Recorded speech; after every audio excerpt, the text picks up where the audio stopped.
My name is Harveer Dhillon, and today I'll be explaining my Unit 1 Transformation of Functions worksheet. Alright, so the first question is, match the following functions and given graphs. So the first equation is y is equivalent to x. Right, we know this is a linear equation as there is no exponent on the x value, or there's no exponent on the x value, or nothing's done to the x value.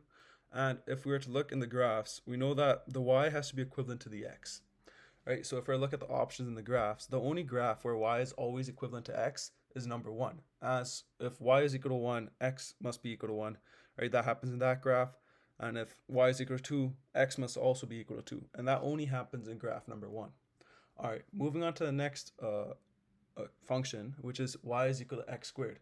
Since we know there's a square on it, we know it's a quadratic, so it must be a parabola. And thus, we know it's graph number 2.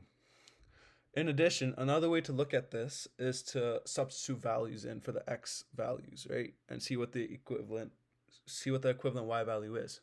So basically, if we substitute in 2, right, y should be equal to 4. And this only happens in graph number 2, thus proving why these two functions match each other. The function and the graph match each other. All right, moving on to function number 3. Y is equal to x, or y is equal to x to the power of 3. This is a cubic function, so we know that it must at least pass through uh, the x-axis once or 3 times, right? And basically we know that with the x squared by a factor of 3, we know that values can also be negative. So that eliminates options 4, 5, and 2. And since we know that this is a exponential function, since it has an exponent on the x value, we know that it cannot be 1 because 1 is a linear graph. So it must be option number 3.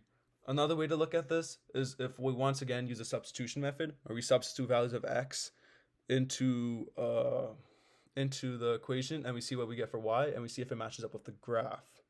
Right? So if we substitute the value of 3, right, we end up getting 9, which only matches graph number 3, thus proving that graph number 3 and the function c are related. All right, moving on to function number 4. Y is equal to the absolute value of x, or absolute x. Right? So whenever absolute values are put into an equation, it means the number can never be negative. Right? So we have to look at options in the graphs which aren't negative. So that'll eliminate 1 and 3 right away.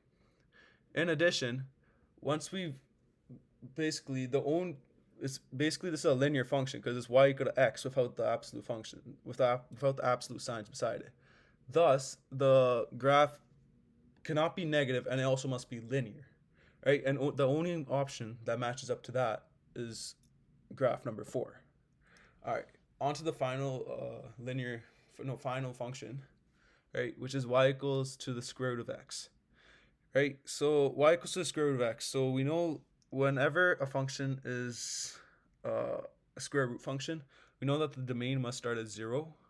Without any transformations, a square root function, the domain must start at 0, and it can go to infinity, right? Thus, if we look at all the graphs, the only graph that starts at a 0 domain, right, would be graph number 5. In addition, you can also once again use the substitution method, right? So if x is equal to 4, if we sub in 4 for x, y should be equal to 2. And thus, that proves that this graph 5 and function e are related. Okay, now moving on to the questions. Question number 6. Right, so describe the effect of a, this value right here, on the graph. So the effect of a on the graph is that depending on the value of a, if a is greater than 1 or if a is less than 1, then a vertical stretch occurs, right? However, if a is less than 1 and a is greater than 0, then a vertical compression occurs. If a is negative, then a reflection over the x-axis occurs. Right? Okay, on to number 7. Describe the effect of h on the graph. The effect h can have on a graph is that it can shift the function or each x value in the function horizontally depending on the value of h.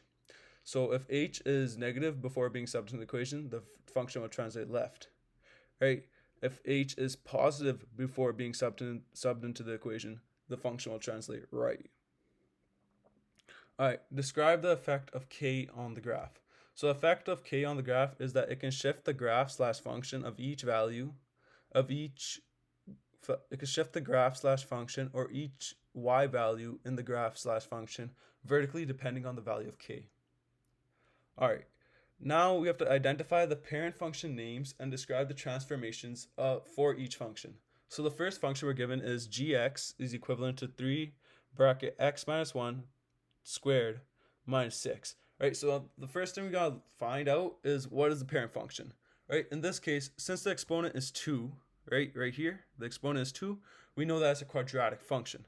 All right, now we have to find the transformations. So the first transformation is we look at is the a value. So in this case, the a value is 3. And since a3 in this case is greater than 1, we know that's it's going to be a vertical stretch. So the first transformation would be a vertical stretch by a factor of 3. All right. So the next thing we're going to look at is the h value, right? So the h value is 1 here. So it's going to be it's -1, right? So since the opposite occurs, we're always going to translate 1 unit, right? That's our second transformation. Now we look at the k value for the third transformation, right? K is -6. So we know that our graph is going to translate 6 units down. Those are the 3 transformations for that function. All right, on to the next function. Fx is equivalent to 5x minus 2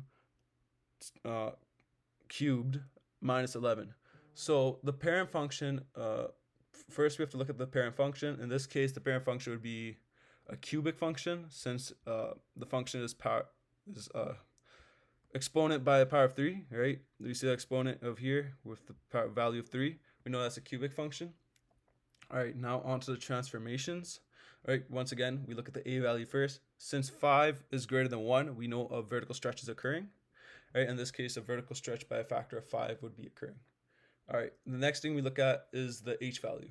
In this case, since the h value is -2, we know that the graph will be translating 2 units right. Right, now our third transformation is the fact is we look at the k value, and since the k value is -11, we know that will be translating 11 units down. Okay, on to the next function. Hx is equal to 2 over 3 absolute x plus 6. Right, so in this case, we can see the absolute values in there, and that is what defines the parent function. So in this case, the parent function of this function would be an absolute value function. Right, so now we look at the transformations. So the first thing, once again, is we look at the a value. And in this case, the a value is 2 over 3.